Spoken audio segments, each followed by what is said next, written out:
Vous êtes sur France 24 et vous avez raison. Bienvenue dans votre journal de l'Afrique. À la une ce soir, ces attaques de drones qui ont frappé la région du Kordofan au Soudan. Et comme toujours, ce sont les civils en première ligne dans ce conflit qui en payent le prix fort. Décryptage de notre correspondant régional à suivre. Nous parlerons aussi des supporters sénégalais détenus au Maroc depuis les incidents de la finale de la Coupe d'Afrique. Ils sont en grève de la faim et posent plusieurs conditions avant de se présenter à leurs audiences, parmi lesquelles l'accès à leur avocat au tribunal et le droit de lui parler. Le Congo raconté de l'intérieur. Ce dimanche soir, on s'arrête sur un récit rare, celui d'un homme politique congolais qui a traversé les pouvoirs, vu les guerres, approché Mobutu, servi Kabila et soutenu Tshisekedi. Dans un livre à la fois personnel et politique, Trifon Kinke Mulumba présente une histoire du Congo de Mobutu à Tshisekedi, ce que je sais, au Cherche Midi, et il était notre invité.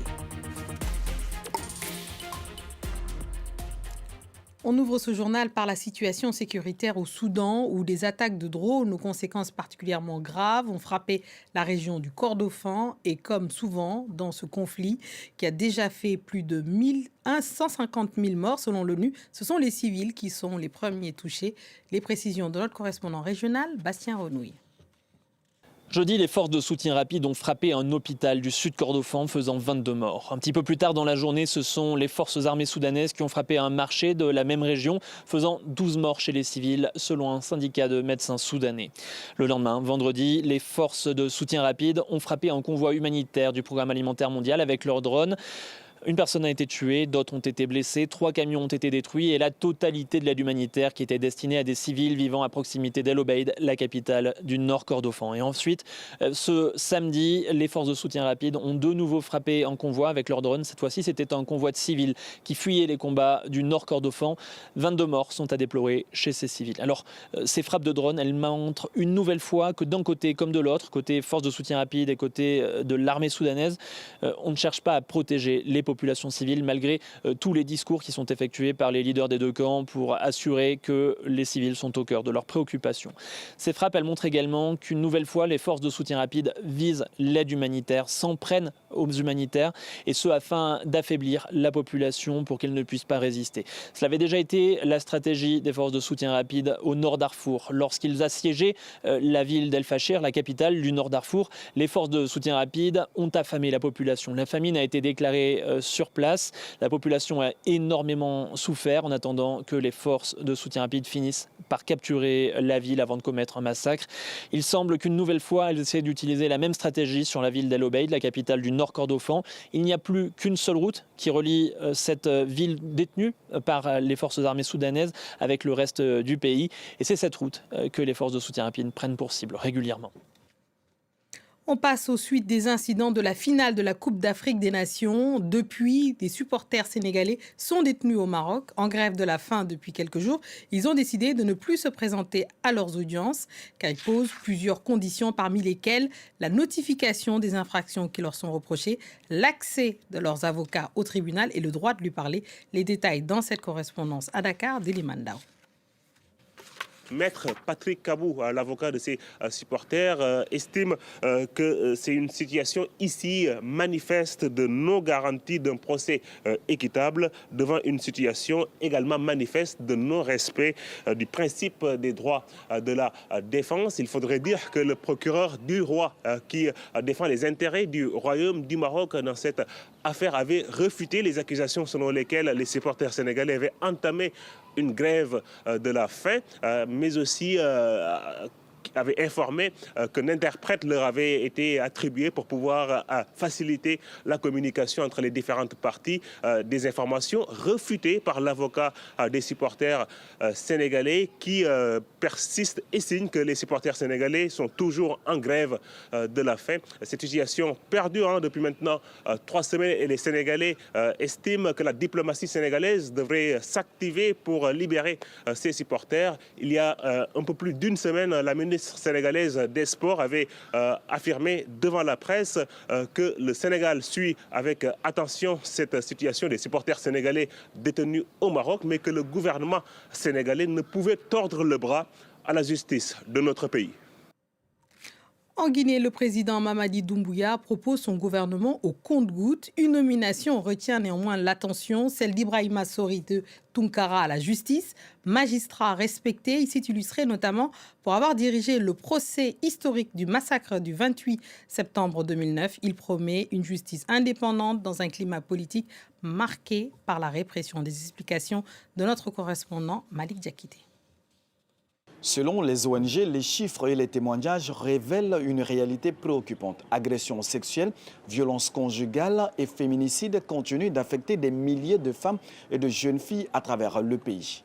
Depuis plusieurs années, ces organisations dénoncent l'insuffisance des poursuites judiciaires ainsi que le manque de sanctions exemplaires à l'encontre des auteurs de violences, une situation qui, selon elles, favorise l'impunité. La nomination au poste de ministre de la Justice du magistrat qui a dirigé le procès du massacre du 28 septembre 2009 suscite un espoir pour les ONG. Nous, en tant qu'organisation de la société civile, on a mené assez d'activités, assez de sensibilisation pour pousser ces jeunes filles victimes de VBG de dénoncer leurs maux.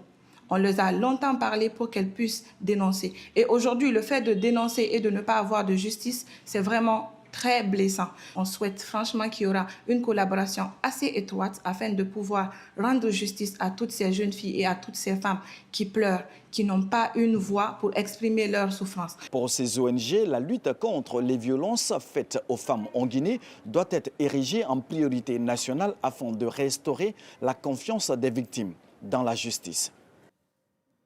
Direction le Kenya où le gouvernement mise sur l'apprentissage des sciences pour former sa prochaine génération de scientifiques. Un objectif freiné néanmoins par le manque de moyens mais porté, vous allez le voir, par des professeurs passionnés. Alice Broga. Avec application, ces jeunes Kenyans s'affairent à assembler roues, moteurs et capteurs. Entre leurs mains, un petit robot prend forme et se déplace. Un cours qui séduit les élèves de cette école du centre du pays. La robotique est facile quand on a une bonne attitude et on peut aller loin. Leur professeur Jeremiah Ketinji a monté des clubs de robotique dans la région et il a même emmené plusieurs élèves à Singapour pour l'Olympiade mondiale de la discipline en novembre dernier. Une passion qu'il transmet grâce au soutien d'une ONG américaine. Car si le Kenya a mis l'accent sur les sciences et l'ingénierie dans son cursus scolaire, le pays manque de ressources pour faire tourner ses écoles publiques. Nous avons généralement environ 200 élèves qui font partie de nos clubs de robotique. Mais si nous avions plus de ressources, nous pourrions faire beaucoup plus. Cet enseignement permet aux élèves de développer des compétences techniques, mais aussi de leur donner de nouvelles perspectives d'avenir. J'aimerais devenir chirurgienne neurologique. Et à l'avenir, grâce à la robotique, je pourrais construire un robot. J'aurais juste à le programmer pour qu'il effectue lui-même l'opération. Leurs professeurs voient aussi dans ces robots une solution pour les hôpitaux ruraux, capables d'assister des chirurgiens lors d'opérations et de livrer des médicaments. Dans les médias, ces élèves vont tenter de construire un nouveau projet sur le thème de la culture pour obtenir une place à la prochaine Olympiade de robotique à Porto Rico. On passe à notre focus consacré ce dimanche à la RDC avec le regard de celui d'un témoin de premier plan. Trifon Kinkei Mulumba est ancien ministre, député, mais c'est surtout un écrivain, un intellectuel engagé dans une histoire du Congo de Mobutu à Tshisekedi. Il signe un document politique et intime où se mêlent guerre, vérité historique, critique des élites et rêve d'un Congo souverain. Nous lui avons demandé, quand nous lui avons reçu plus tôt, de nous parler de ces élites qu'il accuse de capter l'État sans jamais le transformer. Vous écoutez sa réponse qu'il donne avec une grande sincérité, sans exclure sa propre responsabilité. On écoute. Je ne m'exclus pas. Je partage. Vous prenez votre part de responsabilité. Exactement, je partage cette responsabilité. Vous savez, la zaïrianisation qui a conduit à la situation actuelle. C'était la politique de Mobutu, voilà, pour transformer le Congo de l'époque. Authenticité, zaïrianisation, ouais. Ce sont les élites. Et au lendemain même de la proclamation de l'indépendance, qu'est-ce qu'il y a eu, madame? Il y a eu le grand discours d'un homme que nous célébrons aujourd'hui, Lumumba. Mais ces discours, il a prononcé devant le roi des Belges, qui était venu, que le Congo avait invité. Et finalement, il a eu droit à des discours complètement terribles qui n'auraient jamais eu lieu.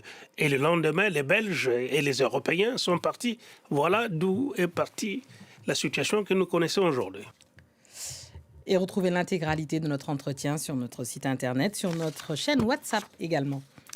On passe à toute autre chose à présent. Après 7 ans d'absence, le Tchad relance son festival international des cultures sahariennes à Amdjaras, dans l'est du pays. Et ça, c'est jusqu'au 13 février. Danse, chants et parures traditionnelles célèbrent la richesse des peuples du désert. Le Niger est invité d'honneur aux côtés de la Mauritanie, du Burkina Faso, du Mali et du Maroc. Et c'est sur les images d'Harold Girard qu'on se quitte. Restez avec nous car l'actualité continue sur France 24.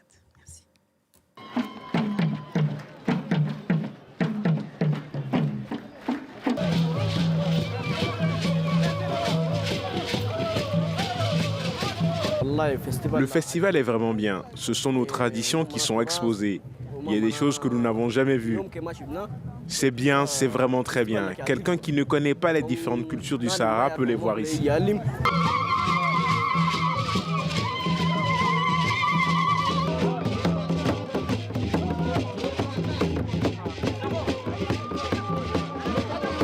Je n'ai pas de culture favorite, mais aujourd'hui, ce que je trouve spécial, c'est que l'image de mon pays est positivement mise en avant. Chacun a félicité mon pays pour cette démonstration.